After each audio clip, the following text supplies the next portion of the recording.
Hello folks, and this is Ray again with Work From Home Jobs. Welcome back.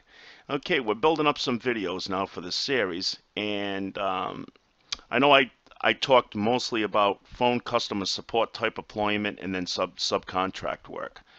What I'm going to talk about in this video is customer service work again, but it's going to not involve your phone.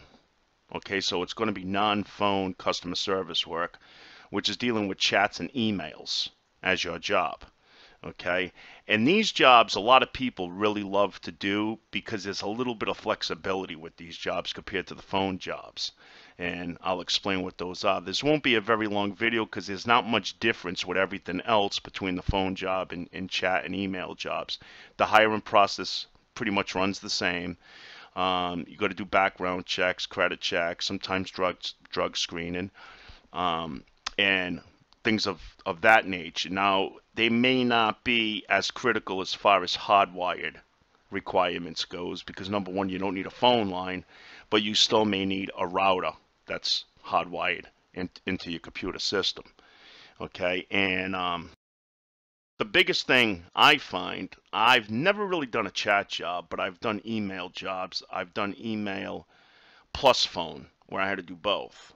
Okay, and I noticed when I did the email jobs compared to the phone jobs, I didn't have to be as so stuck to the computer system. If I had to step away really quick for a minute to grab a drink or to go to the bathroom or something along those lines, I was pretty much able to, as long as you don't make a habit of it. Now, they can tell your activity if you're doing live chat support by your keystrokes sometimes.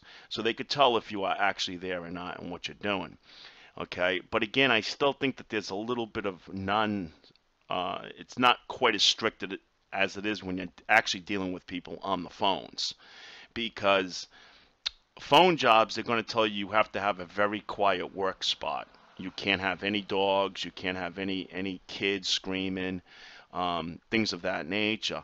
But with the chat and the email jobs, as long as you're not really getting distracted from your job, those things really are not going to matter as much, because nobody can hear you, and that's pretty cool. And again, if you get an irate screaming customer, what's the most they can do to you in an email or a chat? They could just type to you in caps. That's about it, and I think we could all take that. I think that's a picnic after the phone jobs. But unfortunately, folks, there's not as many of them as there are phone jobs. Maybe in the near future there will be, because as I've been going to more and more websites now, I see that feature now built into their website with an actual chat representative there to answer questions that I have, which is really cool. So that's about the difference, I think, between the phone gig and the more behind the scene, not working with the phone systems. Okay, so this video was mainly to cover non-phone customer support roles.